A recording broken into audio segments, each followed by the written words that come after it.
네. 지금 초반부터 한정혜 의원님 기다린다, 한정혜 의원님 보러 왔다라고 하시는 분들이 꽤 많았는데요. 진행하도록 하겠습니다. 마지막 코너입니다.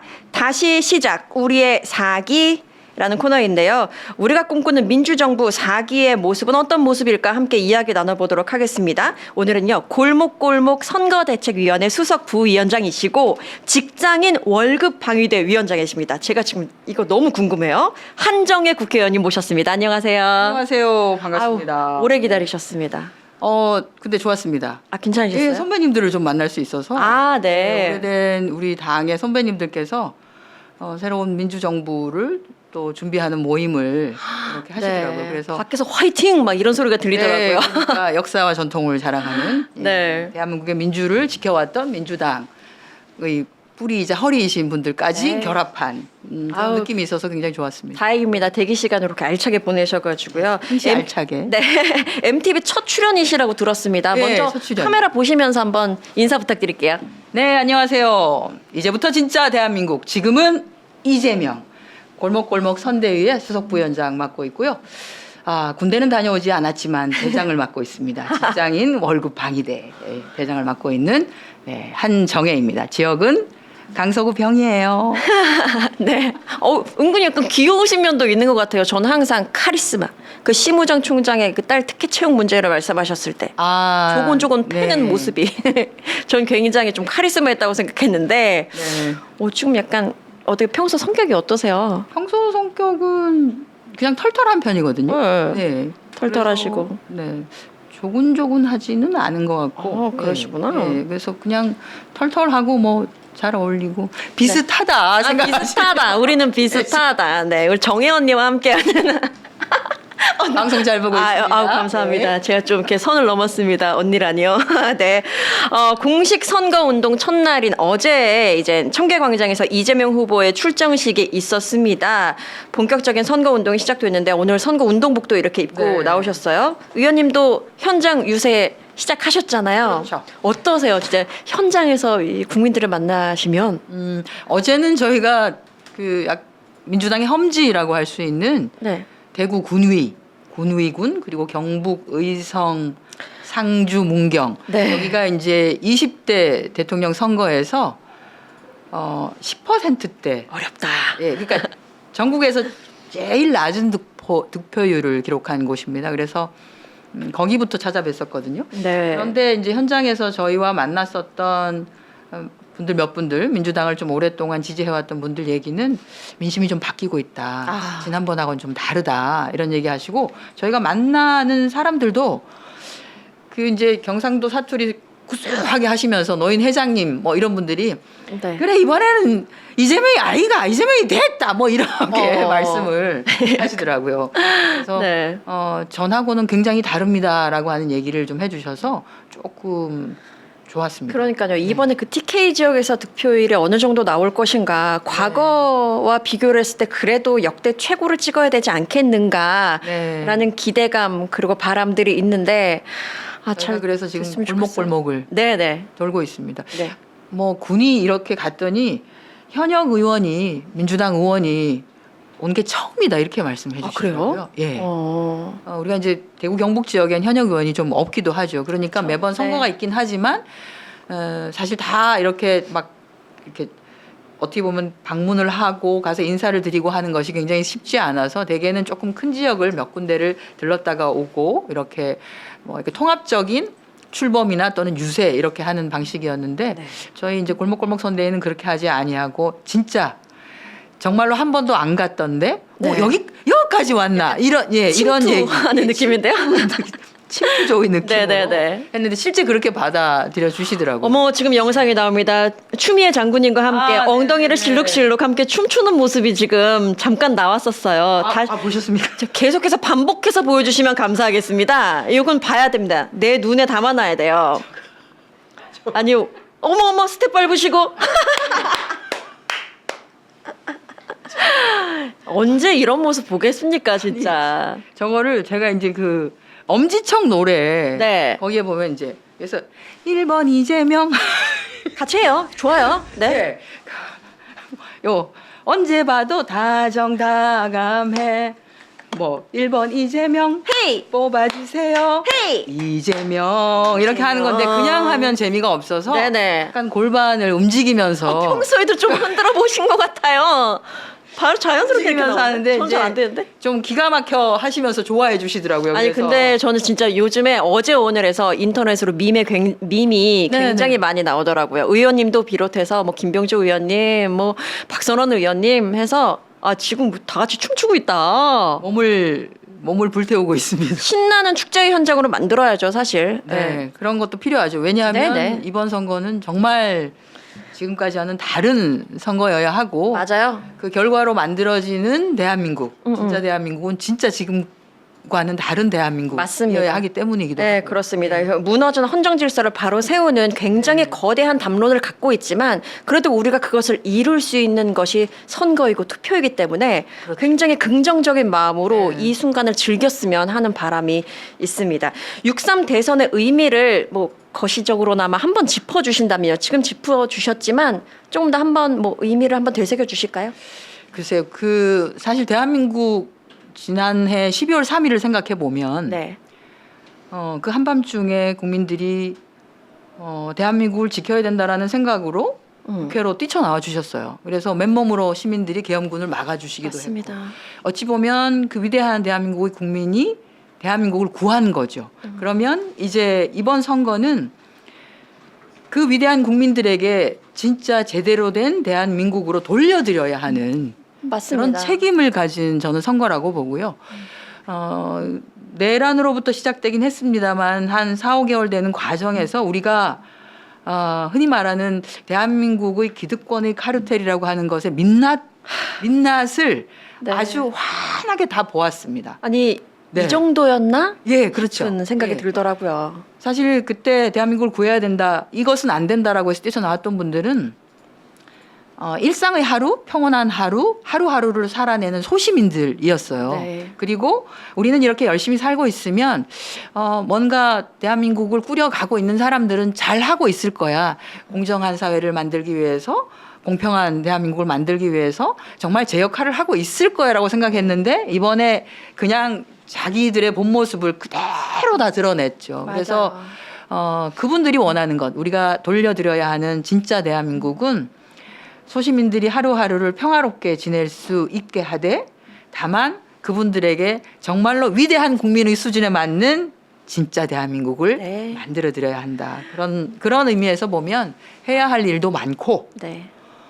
개혁을 해야 되는 부분도 많고 일으켜야 하는 것도 많고 하기 때문에 제대로 뽑아야 한다. 네, 맞습니다. 그래서 지금은 이재명이다. 네. 아니 그 이재명 후보의 TV 광고를 보니까요 대단한 영상이 담겨 있는 게 아니더라고요. 그냥 우리의 일상들 데이트하는 모습, 산책하는 모습, 일을 하는 모습이 네. 담겨 있는 걸 보면서 아 우리가 일상을 되찾는 시간이구나. 일상이 정말 소중하구나. 정말 중요하죠. 네. 그것을 되찾는 이번 대선이구나라는 걸 다시 한번 느끼게 됐습니다.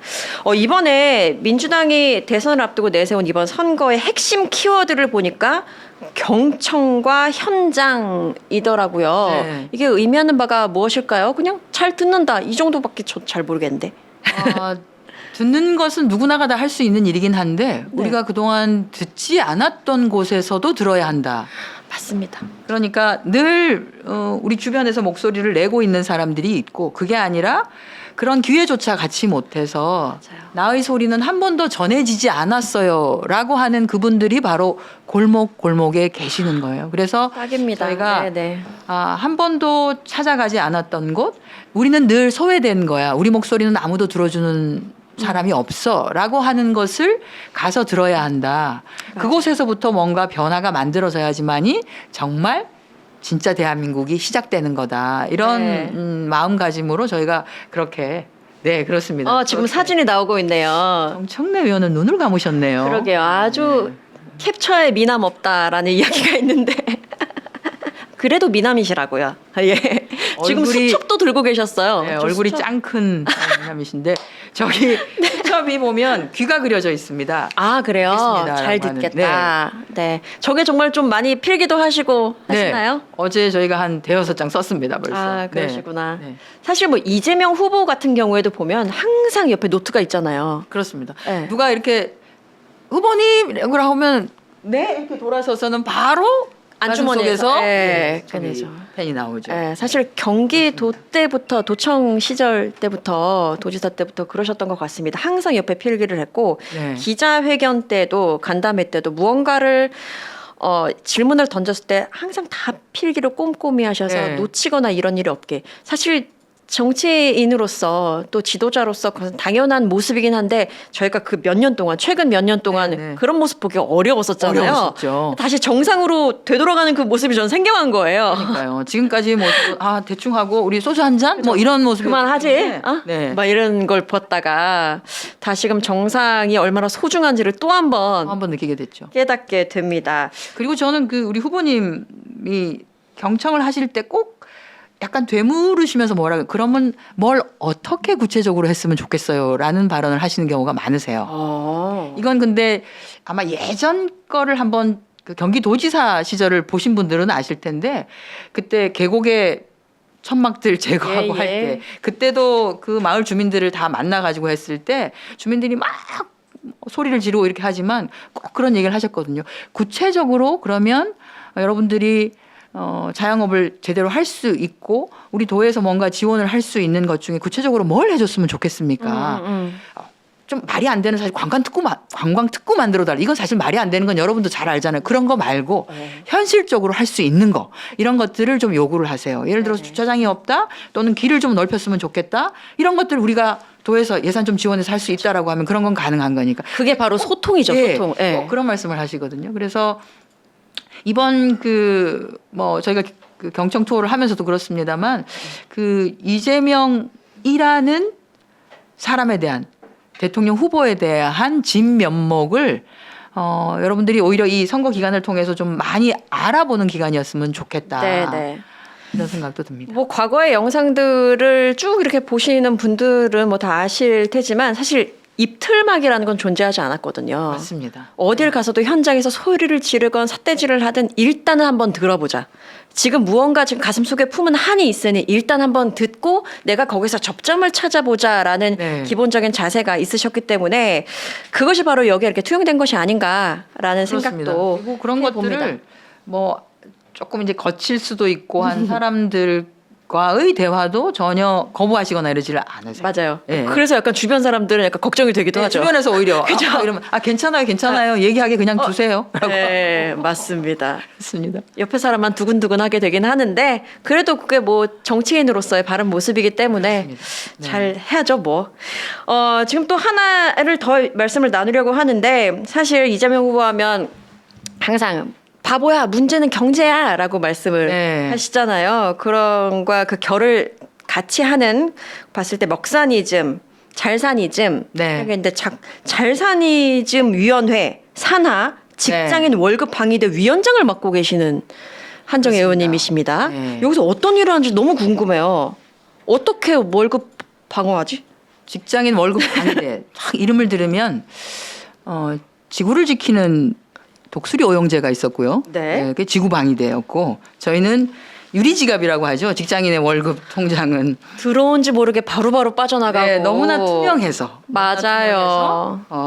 원천 징수가 깨끗하게 이렇게 이루어지는 그래서 그 유리지갑을 어떻게 하면 좀 보호하고 자산을 좀 증식시키고 할 수 있는 방법들을 좀 찾아보자라고 해서 이제 이재명 후보께서 대표 시절에 네.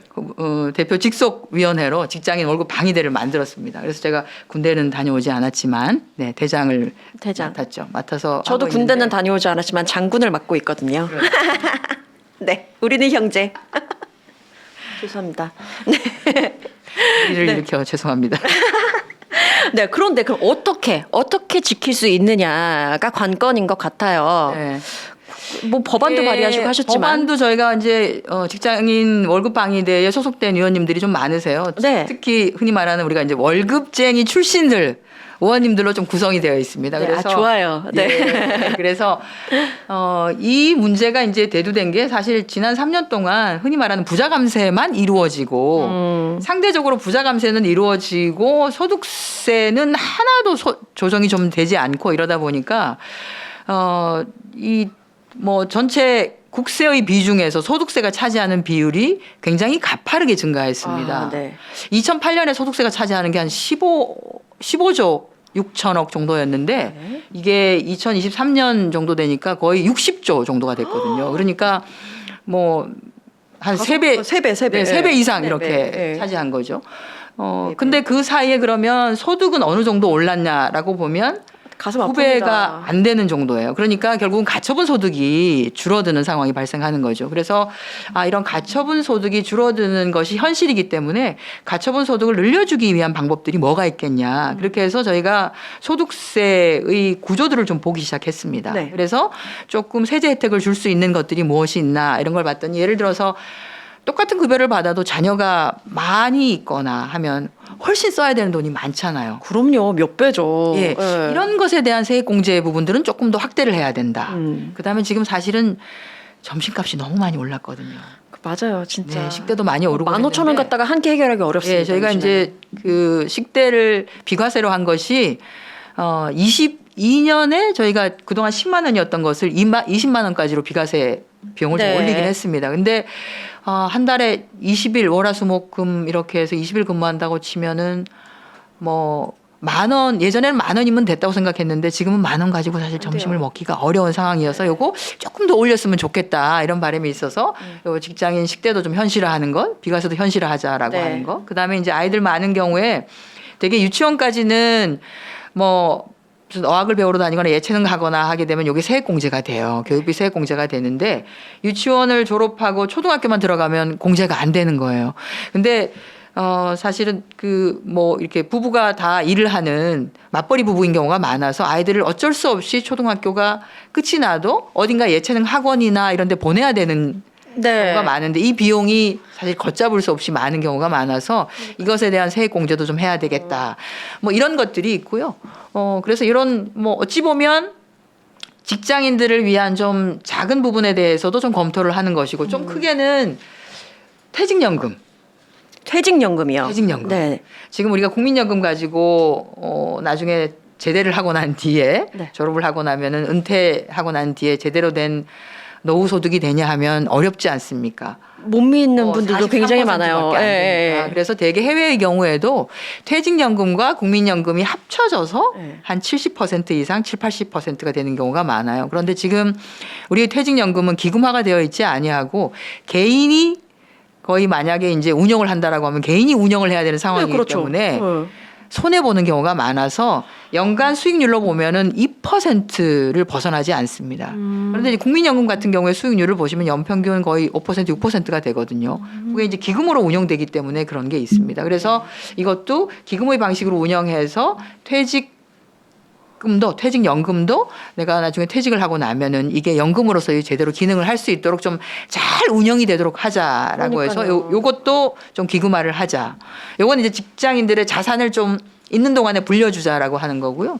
또 이제 뭐 자산 불리는 방식으로 보면 우리 사주 활성화하는 방안 이런 것들이 있죠. 그러니까 주식 투자를 다들 조금씩 하고 계시는데 저희가 배당을 좀 확대하기 위한 방안이라든지 우리 사주 확대하는 방안 이런 것들을 통해서 또 자산을 증식하는 방안 이것까지 고민을 하고 있습니다. 사실 근데 참 많은 분들이 내 월급 지켜준다고 하지만 뭐가 현실화가 되겠어라고 회의적으로 생각하시는 분들도 참 많은데 참 그것이 현실화가 되면서 실질적으로 내 지갑이 든든해지는 그런 좀 네. 경험을 맛보셨으면 하는 바람이 큽니다. 그래서 지금은 이재명이다. 자연스럽습니다. 네. 좋습니다. 그럼 아까 전에 제가 맨 처음에 이제 모셨을 때 말씀을 드렸던 부분이 우리 한정희 의원님 하면 심우정 총장 그 문제로 가장 기억에 남아요라고 말씀드렸었는데 지금 어떻게 되고 있나 그 건에 대해서는 이것도 여쭤보지 않을 수가 없습니다. 네. 물론 기사를 봤더니 공수처에서 이젠 고발인 조사를 16일에 한다라고 보긴 했는데 네. 이거 지금 어떻게 되고 있습니까? 저희도 당 차원에서 고발 고발장을 지금 작성하고 있고요. 곧 고발장을 접수를 시킬 예정입니다. 네. 그래서 저희가 이제 확인한 바에 따르면 뭐 외교부도 일간 그 외교부 장관도 인정은 하긴 했죠. 그러니까 채용의 과정에 문제가 있었던 것은 좀 확실한 것 같다. 네. 그런데 우리가 그 사람을 그러니까 신구정 총장의 딸을 하려고 했던 것은 아니다 이렇게 얘기를 했어요. 근데 그것은 흰색 어쨌든 같았는데. 예. 수사와 조사를 통해서 네. 나와야 되는 상황이지 그냥 우리가 채용의 과정이 불명확하고 불공정하고 불투명한 것은 네. 맞았지만 그 사람을 하기 위해서 그렇게 한 것은 아니다라는 말로써 해결될 문제는 아닌 것 같고요. 그렇죠. 고발장을 접수를 해서 공수처에서 제대로 좀 수사를 할 수 있도록 해야 될 것 같습니다. 맞습니다. 감사원 감사도 어떻게 됐었죠? 제가 기억이 잘 안 감사원 나요. 감사 공익감사를 청구를 외교부에서 했습니다. 네네네. 외교부에서 했는데 외교부에서 공익감사 청구를 할 때 관련된 서류를 하나도 집어넣지 않고요. 딱 한 장으로 냈어요. 한 장으로 공익감사 청구합니다.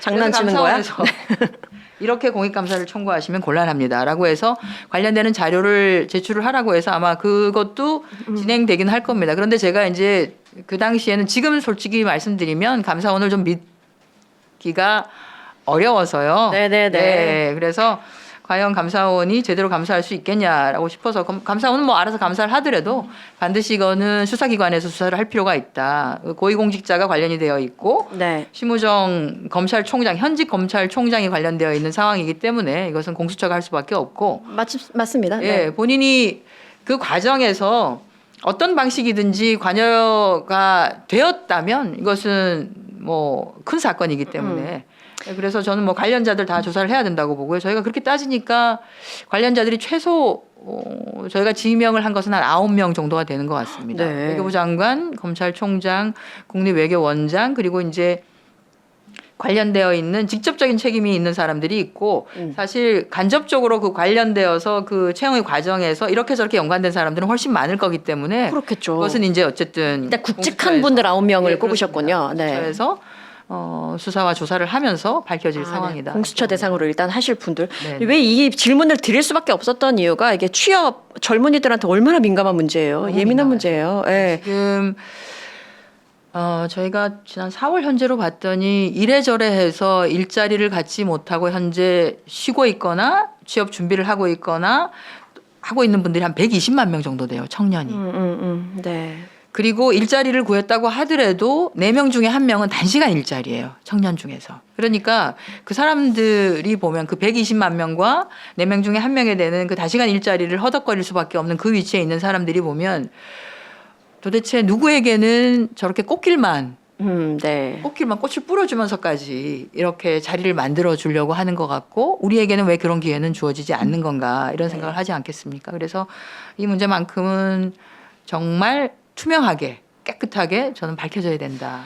네, 사실 요즘에 젊은이들이 추구하는 취업의 형태가 많이 다양해지고 있죠. 추구하는 삶의 라이프 스타일이 완전 또 다르기 때문에. 그렇죠. 그런데 제도적인 측면 때문에 노동 취약계층으로 분리되는 경우가 많거든요. 프리랜서도 그렇고 또 더 나아가서는 고령층도 그렇고. 저는 얼마 전에 그냥 이렇게 부모님과 함께 어디를 이동하면서 불현듯 그런 생각이 들더라고요.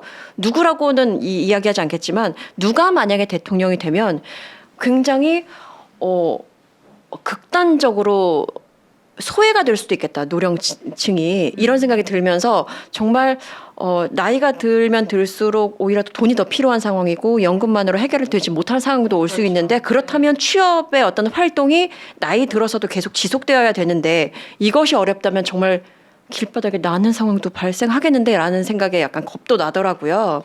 그래서 사실은 사회보험 제도가 굉장히 중요하거든요. 네. 그러니까 일을 가지고 있을 때 꼬박꼬박 사회보험 제도의 혜택을 보기도 하고 예를 들어서 일을 가지고 있다가 갑자기 내가 실직을 당하거나 하게 되면 실업급여를 받을 수 있거나 또는 구직을 하려고 할 때 그들에게 구직의 기회를 제공하기 위한 구직급여가 주어진다든지 네. 하는 게 있을 수 있고 일자리가 있을 때 국민연금이라든지 또는 퇴직연금이라든지 이런 것들을 꼬박꼬박 좀 부어놔서 나중에 내가 노후가 되면은 조금 안심하고 살 수 있게 하는 것. 맞습니다. 그런데 말씀하신 것처럼 제가 그 이제 문재인 정부 때 정책위 의장을 하면서 그때 전국민 고용보험 시대 를 열기는 했어요. 그래서 그때 처음으로 예술인들에게 고용보험 제도가 시행되기도 하고 특수고용직, 네. 프리랜서에게도 맞아요. 고용보험 제도를 일단 네. 문을 열기는 했어요. 그런데 이게 이제 예전에는 우리가 일을 한다라고 하면 회사가 있고 정해진 회사가 딱 하나가 있고 거기에 뼈를 묻고. 예, 뼈를 묻는 이런 방식이었는데 요즘은 그렇지가 않아요. 맞아요. 그러니까 굉장히 다양한 플랫폼을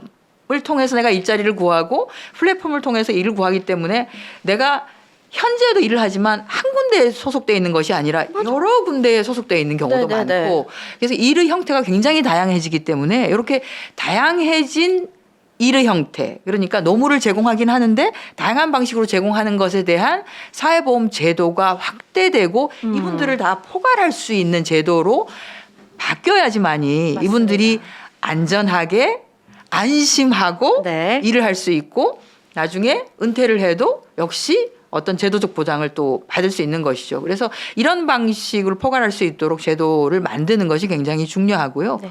그렇게 하기 위해서 지금 우리 민주당이 굉장히 노력을 많이 하고 있습니다. 그런 면에서 노동 정책을 한번 살펴봤으면 좋겠는데 이재명 후보가 발표한 노동 정책에 지금 의원님 말씀하신 그런 여러 가지 뜻이 좀 담겨 있지 않을까 생각도 드는데 뭐 소개해 주실 만한 게 있을까요? 굉장히 많습니다. 일단은 노동 시간을 조금 더 유연하게 하는 부분. 네. 그래서 우리가 이제 주 52시간 제도가 문재인 정부에서 열리긴 했습니다만 여전히 포괄 임금 제도에 묶여서 그렇죠. 네. 52시간이 약간 그림의 떡 이게 되어 있는 분들이 많습니다. 네. 그리고 노동을 제공하지만 실질적으로 뭐 급여도 제대로 받지 못하는 수당도 제대로 받지 못하는 그래서 이런 부분들 제대로 노무를 제공하는 경우에 대한 어쨌든 수당을 이렇게 받아야죠. 보장을 받을 수 네네. 있도록 하는 것이 이번 우리 후보의 공약이나 사회보험 제도의 개선에 분명히 들어가 있다고 보고요. 네. 또 하나는 조금은 유연한 방식으로 주 4.5일제 이런 것들을 네. 저는 궁극적으로는 4.5일제를 4일이고. 그렇죠. 네. 4.5일을 뭐 이건 한꺼번에 하겠다는 게 아니라 그걸 할 수 있는 기업부터 좀 한번 해보자. 그렇게 그런다고 해보는 하면 거죠. 그렇죠. 네. 그러면 국가가 일정 부분 좀 지원을 해줄 수 있도록 또 하겠다. 이런 것이 있기 때문에 그것이 충분히 될 것이다. 그리고 어쨌든 지금 특히나 이제 5인 미만 사업장에서 근무하시는 분들은 근로기준법 적용을 다 받지 못하고 있으세요. 맞습니다. 그래서 근로기준법을 일시에 다 적용을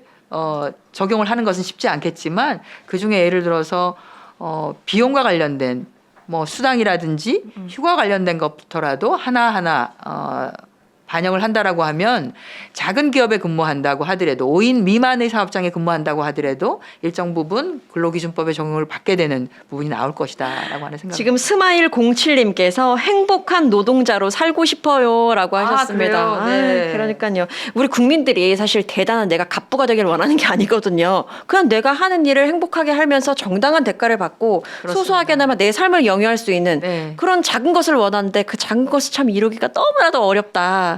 그래서 일상이라고 하는 게 대기업에 근무하는 사람의 일상, 네. 그리고 중소기업에 근무하는 분들의 일상, 자영업을 꾸리고 있는 분들의 일상이 다 소중한 존재들이다. 그럼요. 그래서 각각의 그분들이 일하면서도 노동의 기쁨도 느끼지만 노동을 하고 받는 돈, 급여든 또는 자영업을 통해서 받는 돈이든 그것으로 적정한 삶이 보장되도록 하는 것, 그것이 결국은 우리가 원하는 진짜 대한민국에서 살고 있는 대한 국민에게 주어져야 하는 삶이 맞습니다. 아닐까, 일상이 아닐까 싶고요. 네.